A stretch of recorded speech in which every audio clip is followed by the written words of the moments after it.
On the side of this large red brick building, on a narrow street, halfway between Kirkgate Market and the Minster in Leeds, is an intriguing dedication.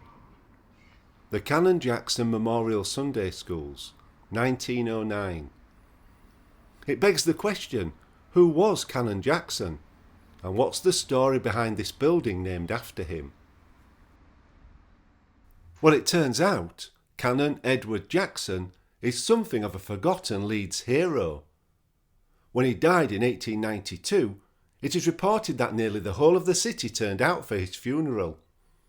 200 clergy and 1,500 children walked in his funeral procession. There was once a large church here at the corner of Cross York Street and New York Street called St. James's. It opened in 1795 as a dissenters' chapel, but by 1801 it had passed to the Church of England and was consecrated. As a young man, Edward Jackson was attracted to the church and soon began teaching in its Sunday school. The church was situated in a highly populated area, in one of the poorest districts of Leeds. There were many mean streets and yards nearby, and houses more like hovels. Many common lodging houses were in the vicinity. Drunkenness abounded, and brawls were frequent. Few churches had Sunday schools, and those responsible for them found they had to spend a large proportion of their time teaching the scholars to read. It is said that Edward Jackson had a wonderful personality and drew young people to his classes. For 10 years he taught at St. James's Sunday School and was a church superintendent. Aged 33, he was ordained, and a year later, in 1846, he became the incumbent of St. James's Church. The success of the Sunday School meant it outgrew the parsonage house at the side of the church and an adjacent building called the Bank Room. New, larger premises were taken on the other side of York Street. There were up to 1,000 scholars on its Sunday school register, and the rooms were also used as a day school, where scholars were educated for 2 or 3 pence per week. The impact on the local population must have been enormous. The Sunday school stood roughly here, close to where the bus station now stands on York Street. St. James's Church had no stipend and no set parish, yet Jackson repeatedly refused the offers of other livings, including Bolton Abbey, preferring to stay and work in poverty-stricken Kirkgate. He formed a sick fund where, by paying a small sum per week or month, people were assured of some income if they fell ill. In 1864, he publicly opposed the public hanging of 2 murderers at Armley Jail, and he was a foremost member of the Leeds School Board. He was a friend of, and influence on, Mr. W. E. Forster, who steered through the Elementary Education Act in 1870. This was the foundation of compulsory national free education for children in the UK. In 1864, 9 Brunswick Place, off North Street, became his residence. Canon Jackson is visible through the window on the left. When he first moved in, he said of the outlook, "There are some trees opposite the window and some grass, but all is of a dark and sombre hue. The stems of the trees are very black." Today there is still some trees and grass, but Brunswick Place is long gone. The area is now a valuable green space, and running by is a slip road to the inner ring road. Books had filled the shelves, pictures had lined the walls, whilst others had fought for room on the mantelpiece in his study at Brunswick Place. Canon Jackson died, aged 80, on the 23rd of August, 1892. His final resting place is Lawnswood Cemetery, where many Leeds dignitaries from the time were buried. Canon David Allison, on the left, was considered the only man to take over his job as he understood the traditions and peculiar needs of the people and church. It came as a great shock when, in 1906, he announced that he had accepted a living in Wolverhampton.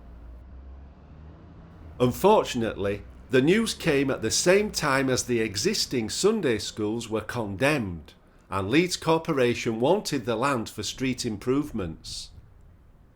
A piece of land to the side of the church was granted in its place, along with a sum of money, but a further £2,000 would need to be raised. What a task for any church, let alone a church in a poorer part of town.